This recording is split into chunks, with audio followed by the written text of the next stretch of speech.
Hello and welcome to another episode of Travel Learning Hub. This is Madhvi Ajwani. Today we are going to learn global indicators, the five basic global indicators which you are expected to know. Uh, we're going to talk about the global indicators. They are also known as routings. So global indicators and routings, they mean the same thing. So we're going to talk about the five basic global indicators which are generally used. Although there are 10 global indicators, but then you are expected to know at least five. These are the very basic ones. The first global indicator I'm going to talk about is WH, that is Western Hemisphere. Now let's see what is Western Hemisphere.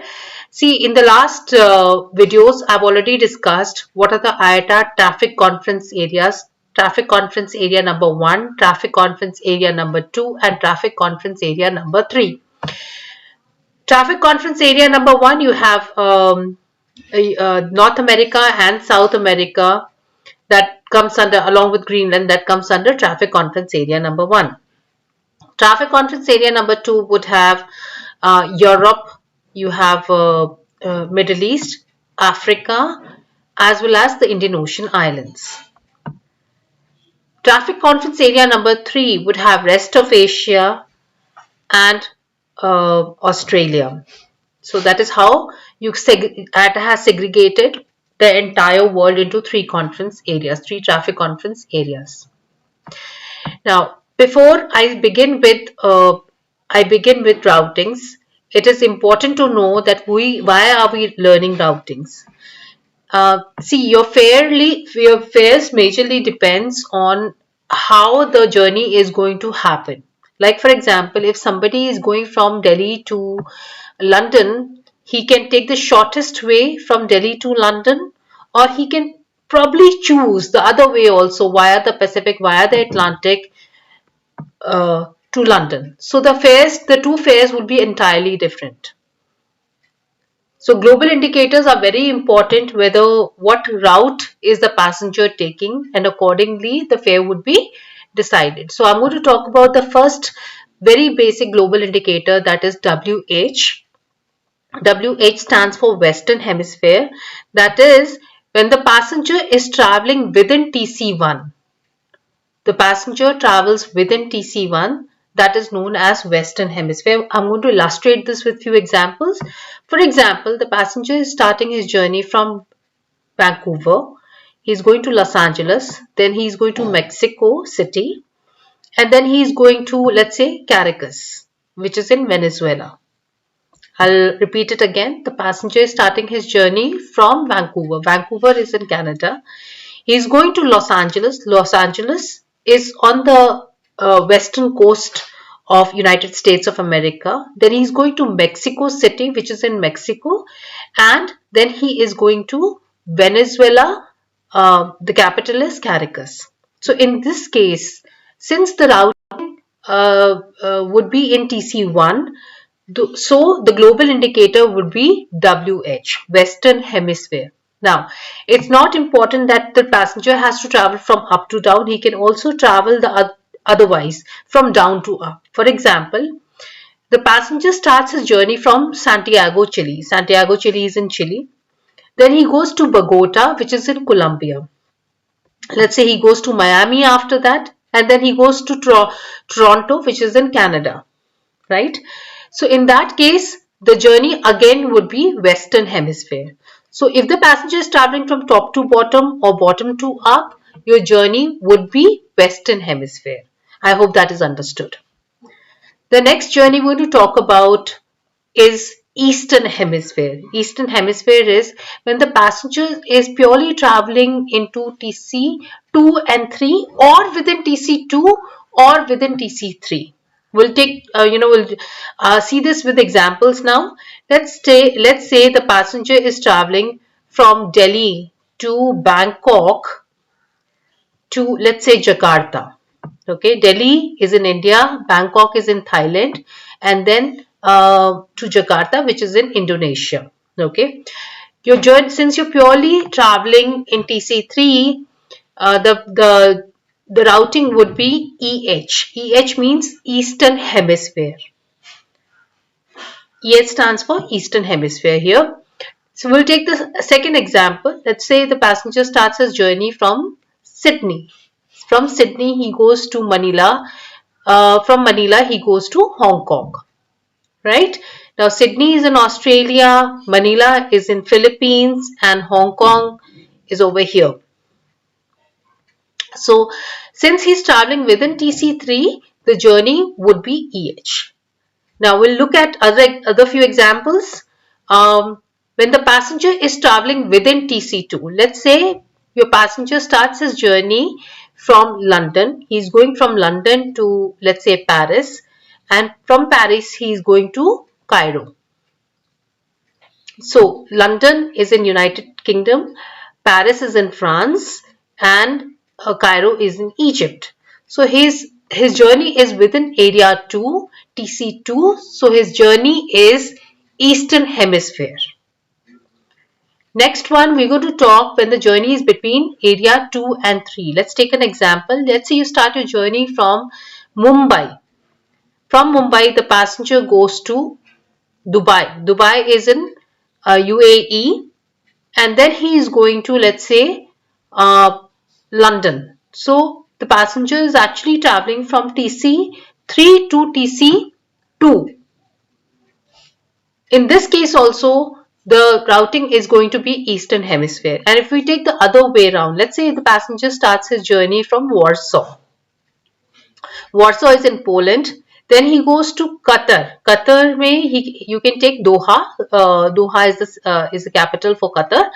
And then he's coming down to, let's say, Colombo. Colombo is in Sri Lanka. So again, when you're traveling within TC2 and TC3, your global indicator would still be EH. Although EH has certain exceptions, that is TS, RU and FE, which we are going to talk about in the subsequent series. But for now, it is important to understand the basic routing, that is EH. So now we have understood WH and EH. Let's comprehend it. WH is when the passenger is traveling within TC1, that is WH routing, or the global indicator is WH. And when the passenger is traveling between in TC2 or in TC3 or in between TC2 and 3 with certain exceptions like TS, RU or FE, which we are going to talk about it later in the subsequent series, your global indicator would be EH. Next, we are going to talk about the AT, Atlantic route. You can see between area 1, TC1 and TC2, there is Atlantic Ocean. Atlantic Ocean lies between traffic conference area number 1 and traffic conference area number 2. So if there is a movement between TC1 and TC2 crossing over the Atlantic Ocean, it is going to be an Atlantic route, or the global indicator is going to be AT.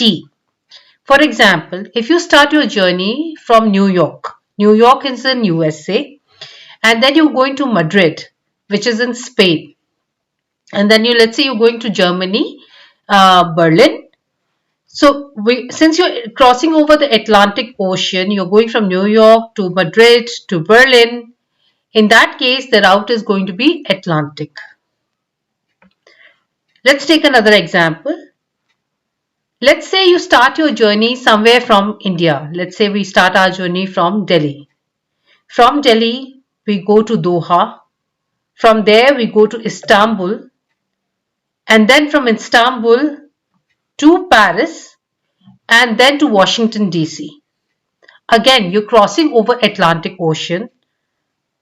So the journey is going to be Atlantic. The journey is not going to be EH because it is partially EH, but then EH will be overridden by AT, that is Atlantic journey. I hope that is clear.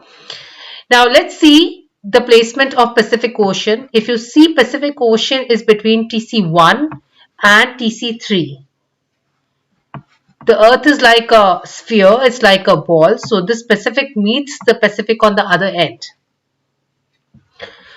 In that case, whenever you cross Pacific Ocean, the journey is going to be, the routing is going to be Pacific. It is PA. The global indicator is PA. For example, you start your journey from San Francisco. It is on the western coast of USA. Then let's say you go to Hawaiian Islands, Honolulu, and then you go to then the passenger goes to Tokyo. So you're starting a journey from San Francisco to Hawaiian Islands, Honolulu, and to Tokyo. You're crossing over Pacific Ocean. Journey is going to be PA, Pacific. Either you start your journey from TC1 and you go to TC3, or you start your journey from TC3 and come to TC1.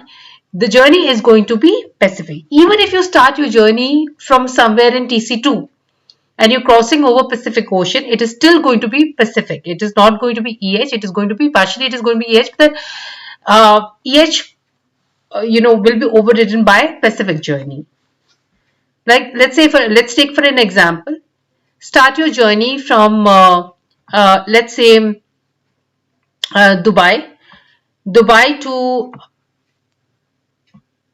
Colombo to Bangkok to let's say Tokyo, and Tokyo to Los Angeles, crossing over Pacific Ocean. The journey is going to be EH. Sorry, Pacific, PA.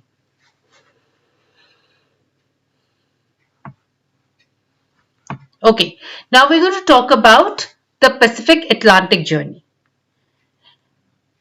See, Pacific Atlantic journey, where the global indicator is AP, involves both the oceans, Atlantic and Pacific.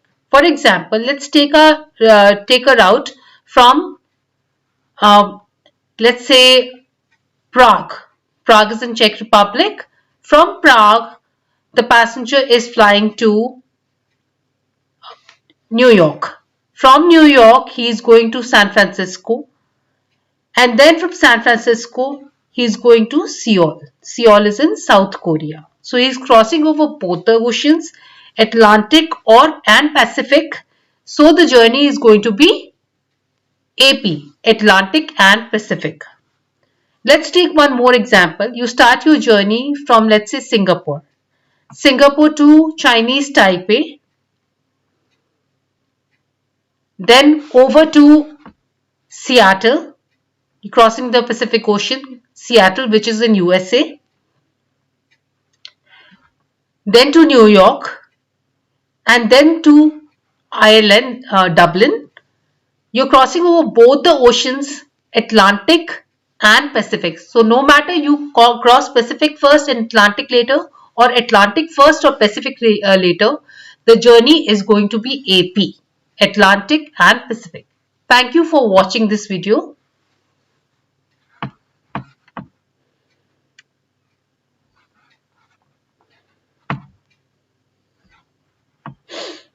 Thank you for watching the whole video. Please like, share, subscribe if you've liked the video.